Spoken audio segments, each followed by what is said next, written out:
disappoint them. Tell them no and let that be a full sentence. Instead of pouring from an empty cup, tell them you can't do it and let them down. You actually can't be there for everyone. I know, shocker. If you're like me, acts of service is one of your favorite love languages to give and probably one of the least favorite to receive. But there is a fine line between being a villager and being a doormat. Unfortunately, takers don't know when to stop taking, so it is up to you. It is the responsibility of the giver to set limits, to set boundaries, and to uphold them. And to not just so willy-nilly give their own spleen away. But before we carry on, I want to make a very clear distinction. If you are the type of person that likes to give it to people straight, or you have an all for one and one for me mentality, I am not talking to you, villain. I am absolutely talking to my people pleasers, my first daughters. People who make other people's emotional well-being their problem. Lover girls with no boundaries. And I am also talking to myself.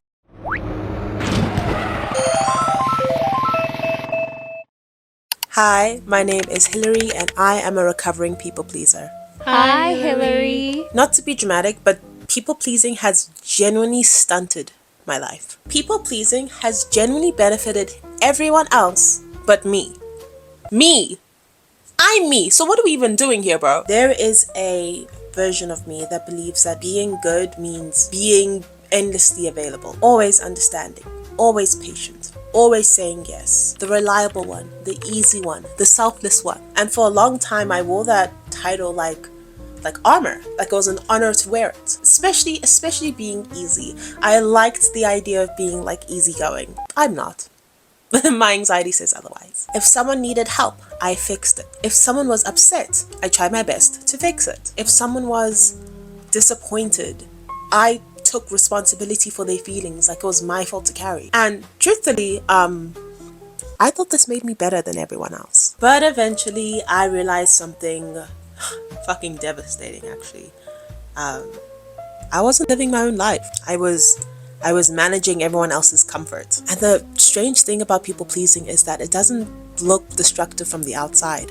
Often people praise it. They call you generous, they call you mature, they call you a good person. But they don't see the fucking exhaustion underneath it all. Exhaustion.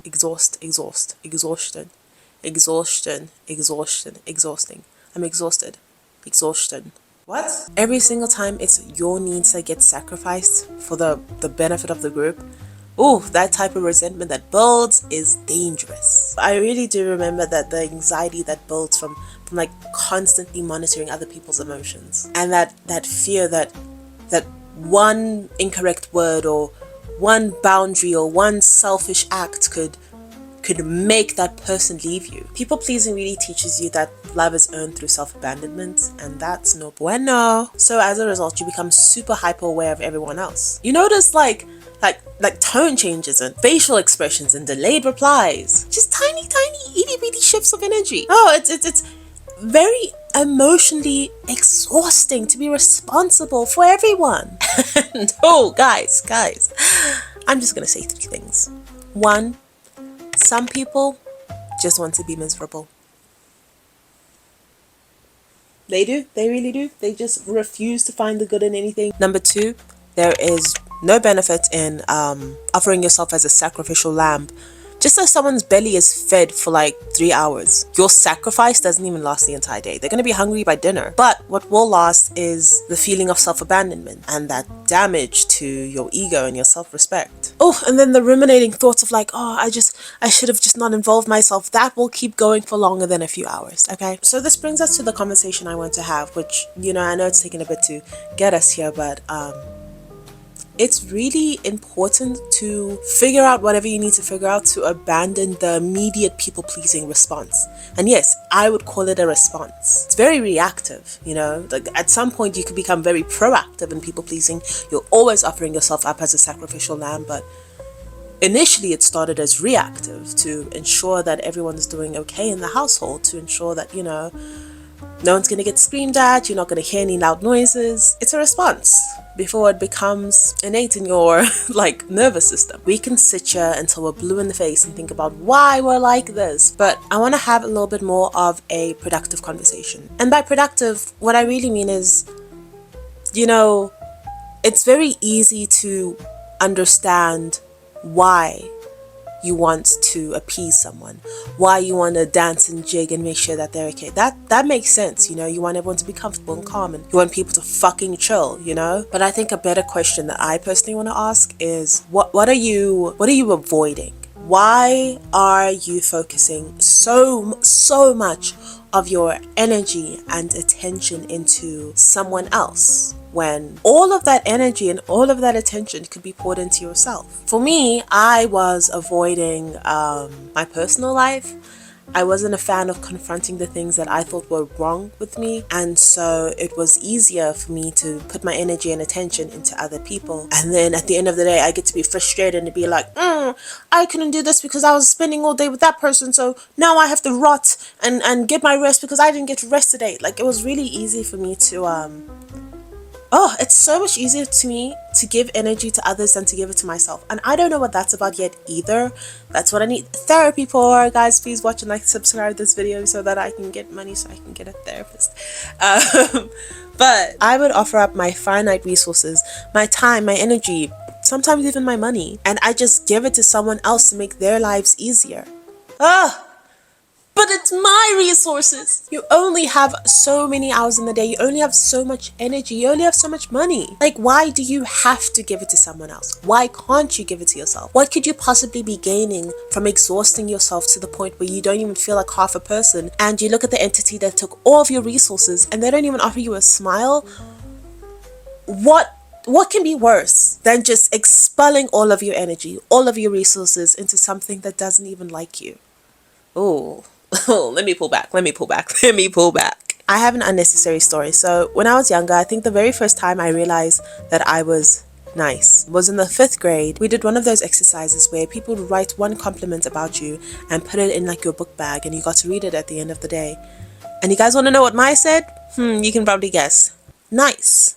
Funny and nice. Really kind to speak to. Very nice. Very kind. Nice. Oh my god. It was weird because even back then I realized that just like being called nice and kind consistently, it wasn't a bad feeling, but it didn't make me feel good. It just made me feel nice. Why do you keep falling off my shoulder, bro? You're ruining the aesthetic. And trust me when I say, I would rather receive nice and kind than I don't know, she picks and eats her own boogers. Like, trust, I would rather receive that, okay? But 11 or 12 years, what age are you in the 5th grade? Whatever age that is. That Hilary at that age, she didn't love it. She didn't love the feeling of being known as nice and kind. She still very much leaned into it, but it felt so placating. When I thought I was giving up my entire essence to this person, and the best they could do is tell me, good job, like, and give me a thumbs up. It just wasn't great. It wasn't bad. There were so many other worse things to be called than nice and kind. And funny, might I just add. I was also called funny a lot. But I remember reading nice and kind over and over and just being like, so what, you guys don't think I'm hot? Okay, I'm joking, because we were in the 5th grade. But also, what the hell, man? I had seen this quote somewhere that people pleasers often wait until burnout to give themselves permission to stop. And, you know, I didn't necessarily wait until burnout. My dad died. My dad died, and then I finally felt comfortable enough to say no and mean it, because I had no energy to fight. Okay, sorry, TW, maybe I should have entered that with a trigger warning. But it was only really until my dad had passed away that I felt comfortable to say no and sit in it. Because even beforehand, I was getting to the point where I did start to feel more comfortable to say no and own it. I would say no, and then I'd spend the entire night feeling guilty about it. There would be this like tinge of shame or guilt or FOMO. And I don't think we need to wait until the death of the loved one to stand up for yourself and just say no and mean it. Controversial opinion. And it's a shame because I can't even say I like fully developed that part of me. I just became too mentally drained to even care. My thoughts are getting very Jeremy, so I just want to rewind and go back to the main point of that, the fact that takers don't have any boundaries, which is why you need them. You need to protect your space, and the best way to do that is to not invite in these like energy vampires. And truthfully, ideally, that is who you should surround yourself with. But you know, it's not always realistic, because what if the energy vampire is your mum?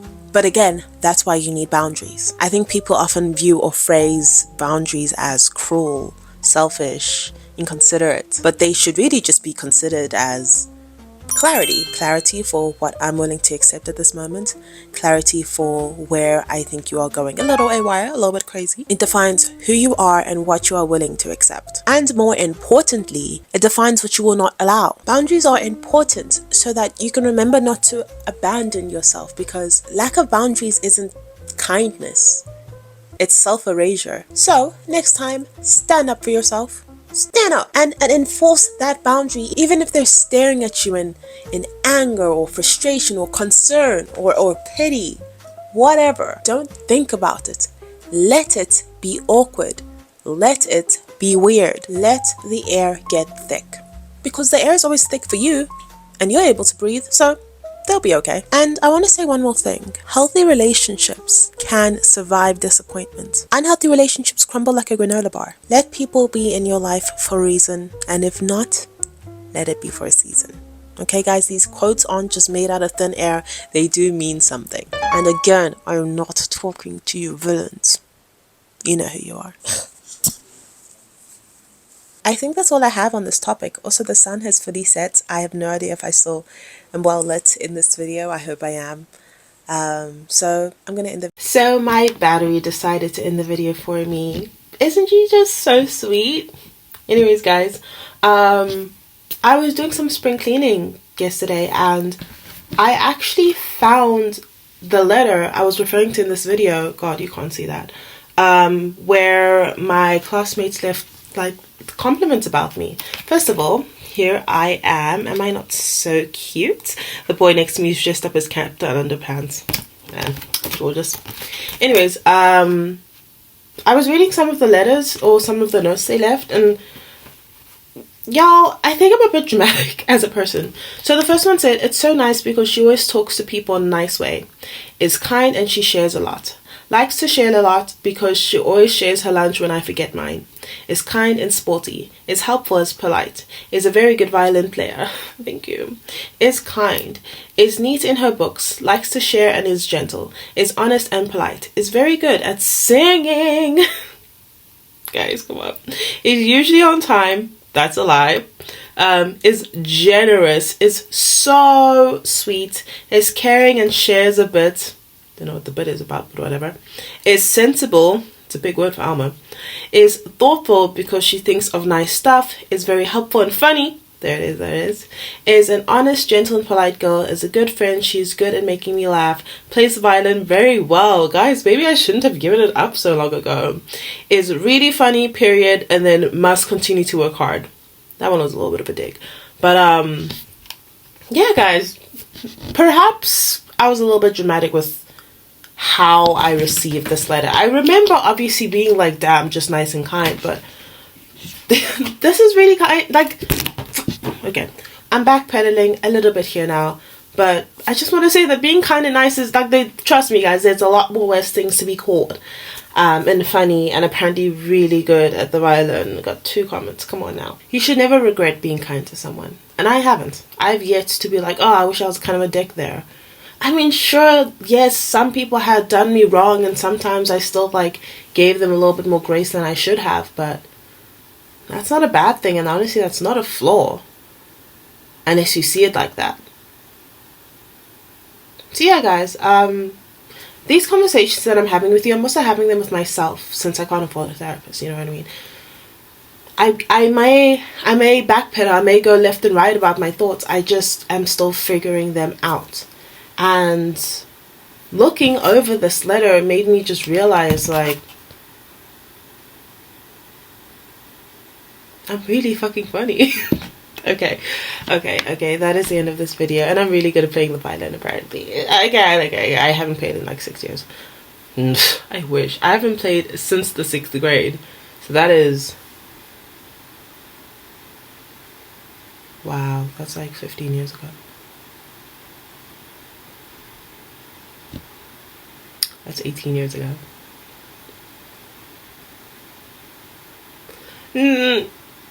No, No, my math is bad. Nowhere in here did they write is good at math, but my teacher did write must continue to work hard. So okay, Miss Finnegan, I'll take that. Anyways, thank you guys very, very much for watching this video. Let me know in the comments how you guys are feeling about being kind, being nice. It's net positive. I don't know why I was bashing so hard on it. I think I was just trying to prove a point. But yeah, let me know what you guys think in the comments. Obviously, leave a like, subscribe if you guys want to hear more of my thoughts and hear me kind of figure things out a little bit more. And I will see you in my next video. Bye!